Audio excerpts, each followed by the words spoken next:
fala'allaka bakhi'un nafsaka ala atharihim, maka hampir saja atau mungkin saja engkau wahai Muhammad akan merasa kecewa berat atas pembangkangan mereka, atas keberpalingan mereka, illam yu'minu bihadzal hadis, dan jika mereka memang tidak mau beriman kepada penjelasan Al-Quran ini. Inna ja'alna ma'alal ardi zinatan laha, sesungguhnya kami menjadikan apa-apa yang ada di atas permukaan bumi itu berikut dengan segala kenikmatan dan perhiasan dunia, linabluwahum, untuk menguji mereka. Ayyuhum ahsanu amala, siapa gerangan di antara mereka itu yang amalnya paling baik.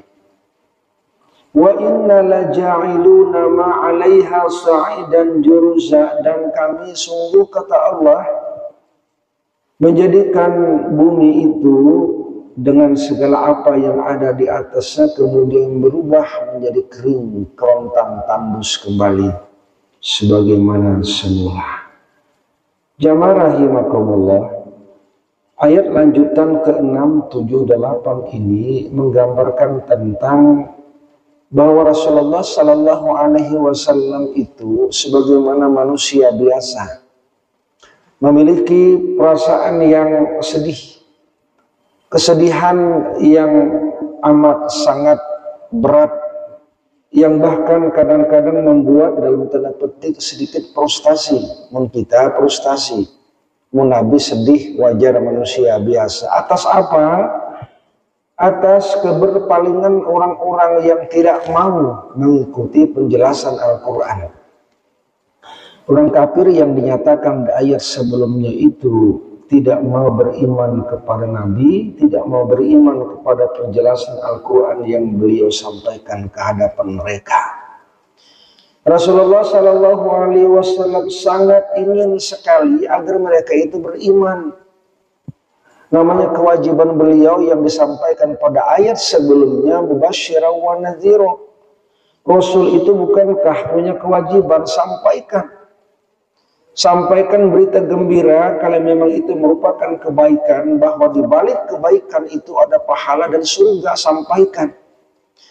Dan berikan pula peringatan kepada orang-orang yang membangkang bahwa siapa yang membangkang akan mendapatkan dosa, dan dosa membawa orang masuk ke dalam neraka. Sampaikan peringatan itu kan kewajiban. Wa ma 'alaina illal balaghul mubin, tiada yang menjadi kewajiban kami, kata Rasul, kata Nabi, kecuali kami menyampaikan. Sampaikan saja. Tapi Rasulullah Sallallahu Alaihi Wasallam, kata Syekh Mutawalli Asy-Sya'rawi, begitu rasa penyayangnya kepada umat, begitu besar kecintaan kepada umat, dan beliau sangat ingin sekali agar mereka tetap mau beriman. Maka Allah mengatakan bahwa kesungguhanmu yang berlebihan, bahwa keinginanmu yang begitu berat agar mereka tetap beriman kepada apa yang kau sampaikan kepada mereka itu hampir saja membuat engkau wahai Muhammad dalam tanda petik mengalami kesedihan luar biasa, mengalami frustasi. Tapi Allah mengatakan jangan. Jamaah rahimakumullah. Mengapa kemudian Allah mengatakan hampir saja kau frustasi? Bakhi'un itu terjemahnya adalah mencelakakan dirimu. Hampir saja engkau mencelakakan dirimu. Artinya dengan kesungguhan, keinginan besar agar mereka tetap beriman tapi ternyata tidak beriman, siapa yang tidak sakit hati dan sedih berat? Kita ingin sekali agar semua orang itu beriman, taat kepada Allah, dah berusaha semaksimal mungkin, berjuang siang malam berdakwah, tapi mereka tetap saja tidak beriman. Hati siapa yang tidak sedih? Kurang apa Rasulullah berdakwah dengan hati nurani, tapi mereka membangkang, berpaling meninggalkan beliau. Ini yang kata Allah, yang bisa menyebabkan engkau wahai Muhammad hampir saja akan mencelakakan dirimu. Keinginan besar itu kadang-kadang tidak selamanya terpenuhi. Jamaah rahimakumullah.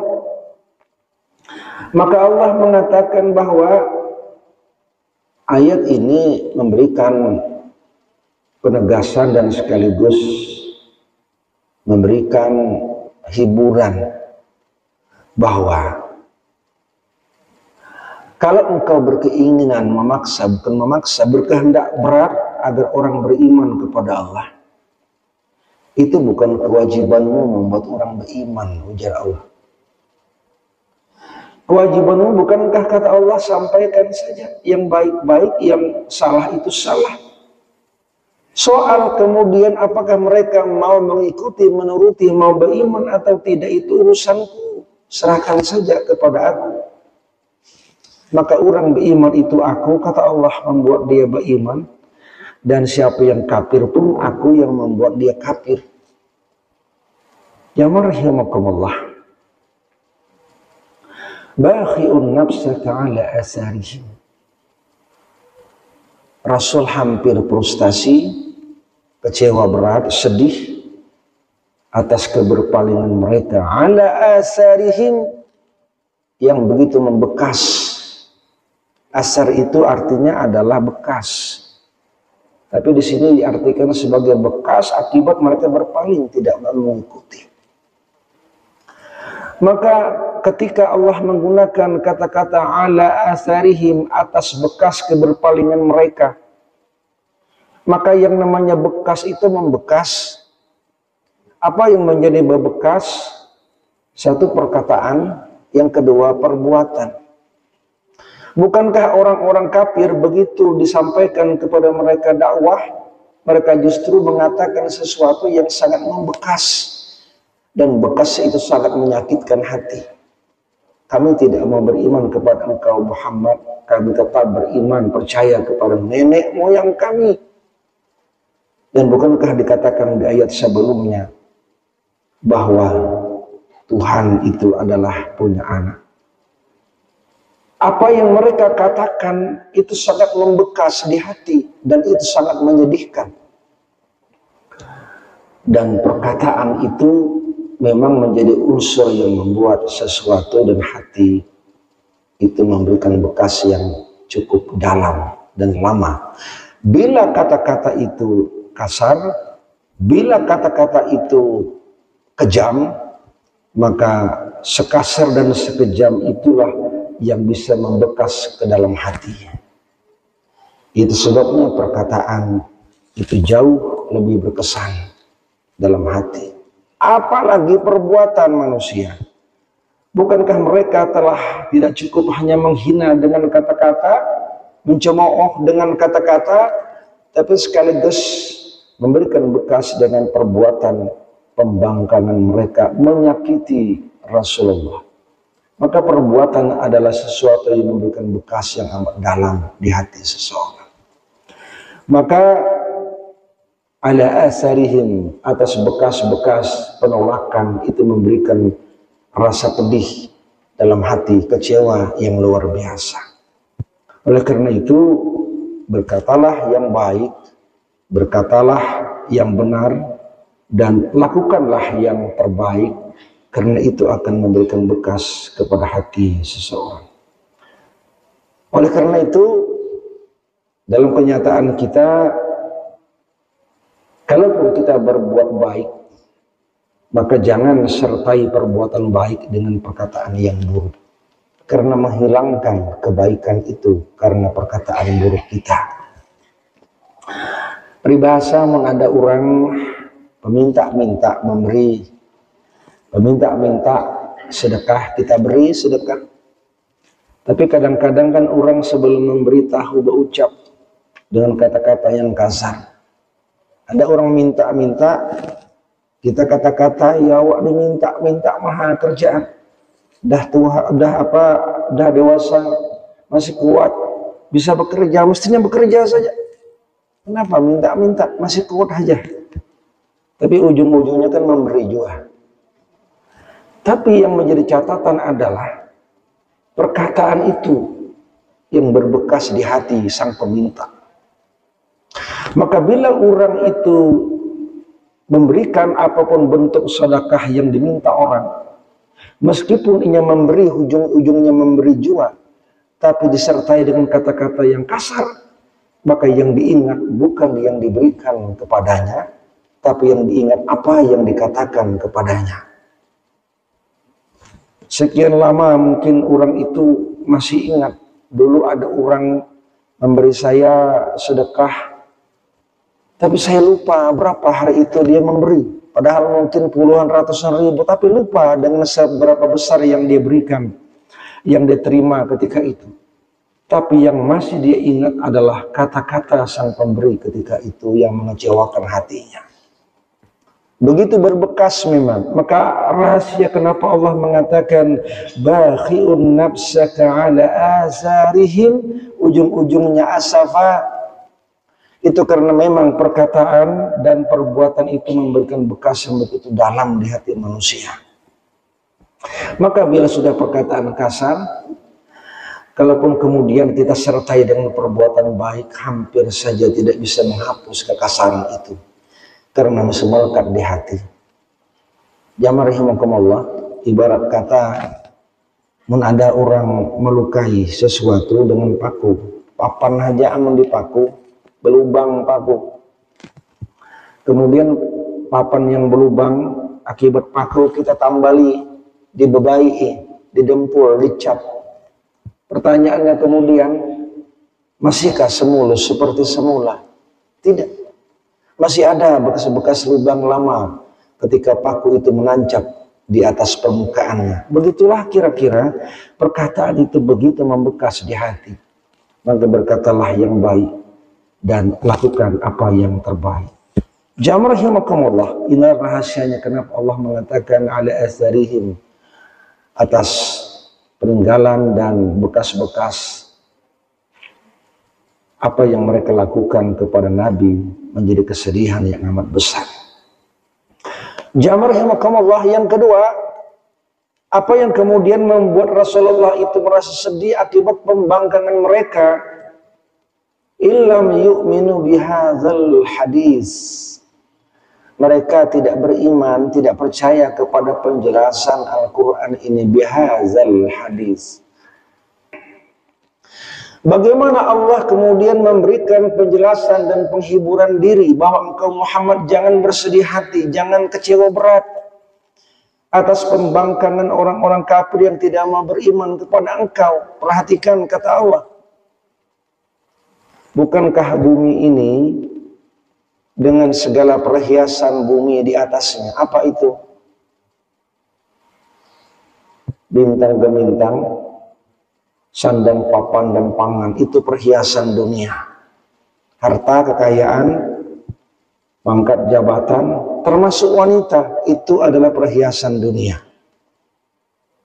Ujar Allah, perhatikan, bukankah dunia ini kami ciptakan penuh dengan perhiasan dunia yang begitu menawan, yang begitu menyenangkan. Tapi itu adalah uji coba saja. Ujian untuk ngetes kita dengan perhiasan dunia ini, siapa gerang di antara mereka yang baik amalnya. Jadi Allah menciptakan alam semesta dengan segala kesenangan dunia, itu alat uji coba untuk melihat siapa di antara kita yang paling baik amalnya. Kalau Allah memberikan harta sebagai hiasan dunia, maka harta sebagai alat uji coba. Adakah orang dengan harta bertambah imannya? Adakah orang dengan harta malah bertambah kekafiran, kekufurannya kepada Allah? Allah berikan tahta kuasa, alat uji coba. Adakah orang dengan tahta kuasa itu bertambah imannya, ketaatannya, ketakutannya kepada Allah? Atau malah menambah kezalimannya kepada Allah? Begitu pula Allah berikan hiasan dunia dengan wanita, alat uji coba.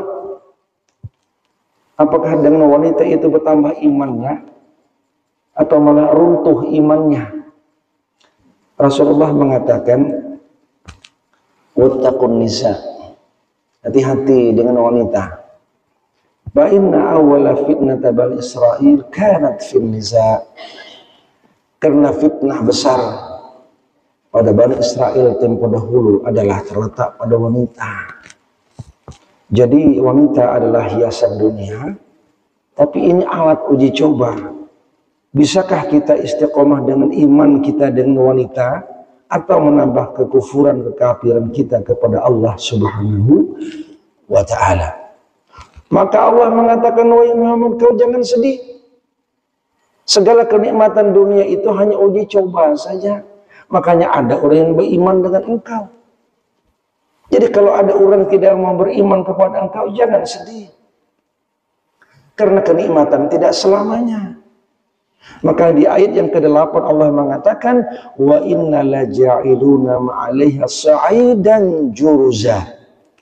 Lalu kami, kata Allah, sungguh mengembalikan keadaan alam semesta ini yang dulunya penuh dengan kenikmatan dunia, yang dimana permukaan bumi ini penuh dengan tanam-tanaman, tumbuh-tumbuhan dengan segala macam kekayaannya yang dimanfaatkan oleh manusia.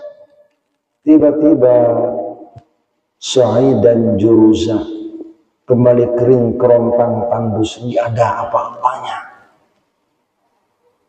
Sebagaimana semula tidak ada apa-apanya, lalu Allah berikan apa-apanya dan kenikmatan, kembali lagi dengan tidak ada apa-apanya. Ini Allah mengatakan kalau begitu kehidupan dunia itu tidak abadi. Demikian pula segala kenikmatan pun tidak abadi. Maka janganlah engkau bersedih hati dengan ketidakpastian. Bahana orang bisa saja beriman, bahana orang itu memang tidak mau beriman dan bahkan kafir kufur kepada engkau, maka tetap tegarlah engkau dengan kewajibanmu, sampaikan saja. Allah yang menjamin apakah dia akan beriman atau dia malah berbalik kafir kepadaku, kata Allah. Karena kewajiban engkau hanya menyampaikan, aku yang membuat dia beriman atau membuat dia menjadi kafir. Kaum muslimin rahimakumullah, inilah menjadi dasar bahwa tidak ada kata berhenti untuk mendakwahkan kebaikan dan tegaknya tauhid, kalimat bahwa Allah itu Maha Esa, Maha Kuasa. Aku qauli hadza wa astaghfirullahal azim. Wassalamualaikum warahmatullahi wabarakatuh.